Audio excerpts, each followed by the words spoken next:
2, 3, oh! There's nowhere that I think I feel more pushed and challenged than in Alarm Will Sound, because the level of playing is so good. It's still the community in which I think I feel the most inspired and challenged, just in the sort of making music. I often think about how I can describe us in like 10 words.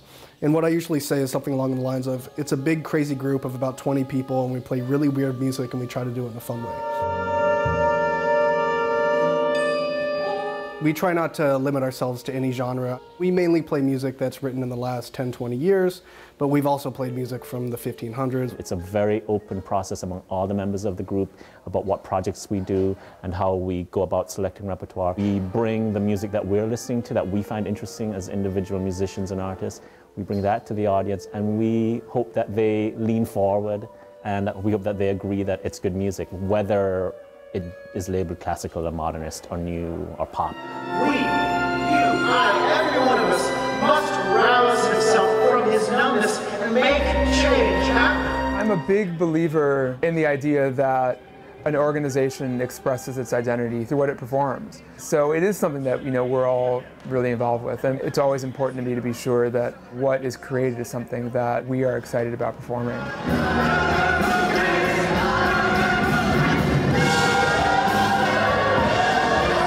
I think a big part of our work is connecting with audiences. Ensembles can tend to be one-sided, assuming that just putting their material out there is going to be good enough.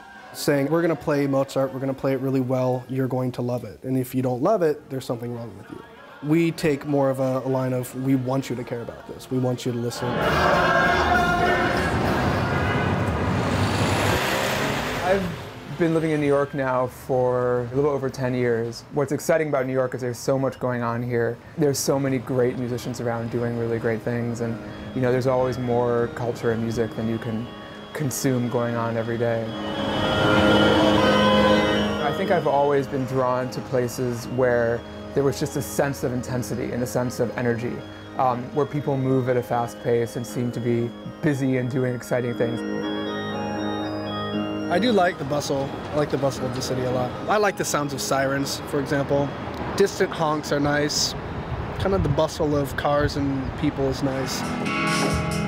If it's too loud, too noisy, it gets in your way. If it's too quiet, that gets in your way too. Wow, look at this. It used to be just a flat parking lot. It's like weirdly shaped parking lot. This is great. Almost all the members of Alarm Will Sound are alumni of Eastman. We met here, in a sense, we grew up artistically together at Eastman. People now live, some in New York, some in San Francisco, all over the place. We flew in from all over the country yesterday to Rochester, New York, and we're going to be rehearsing here for a couple of days and then putting the show on. I'm amazed at how much the connections that I developed at Eastman, continue to bear fruit. Eastman's played a huge part in my musical life. What drew me to Eastman was the experience of being surrounded by musicians all the time, and people who were really in a sort of maniacally focused way, just making music.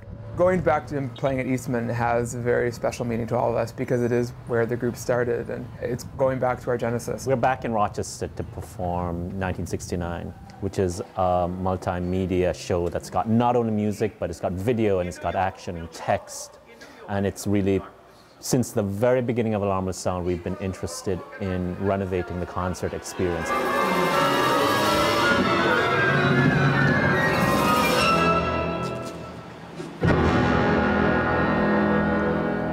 I'm from South Africa originally, and did a degree a graduate degree in directing at Carnegie Mellon, and through a series of long extrapolations got to Rochester, and it was here that I sort of fell in partly with a group of graduate students at Eastman. Music was always a big part of my work, and I always, I think I approached theatrical productions often musically.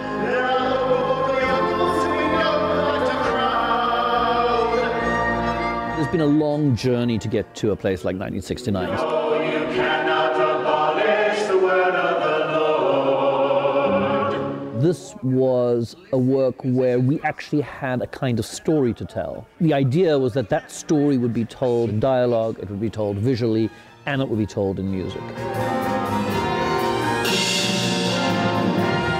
It's unlike anything that we had done before. Everyone in Alarm Will Sound is playing, singing, and speaking.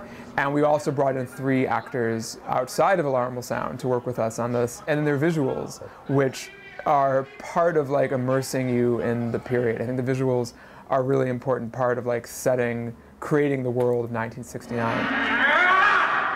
And so it really is a theatrical experience in which music plays a central role. It's definitely been a learning experience. I mean, each show I've done with Alarm Will Sound, there are challenges in dealing with a large ensemble and the theatrical demands of trying to tell a story. This is a miracle I saw take place. Musicians are very, wedded to like technical expertise, and so anything you do with them has to take that into consideration, that the sound of what is emitted from their work is really super important, if probably the most important. And you also want stuff that can expand the concert-going experience.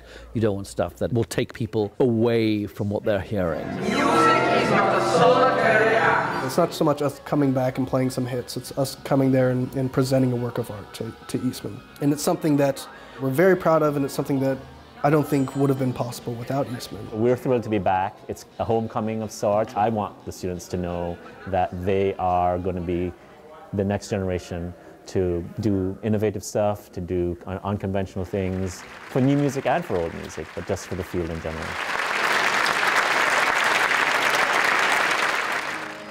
A production of the University of Rochester. Please visit us online and subscribe to our channel for more videos.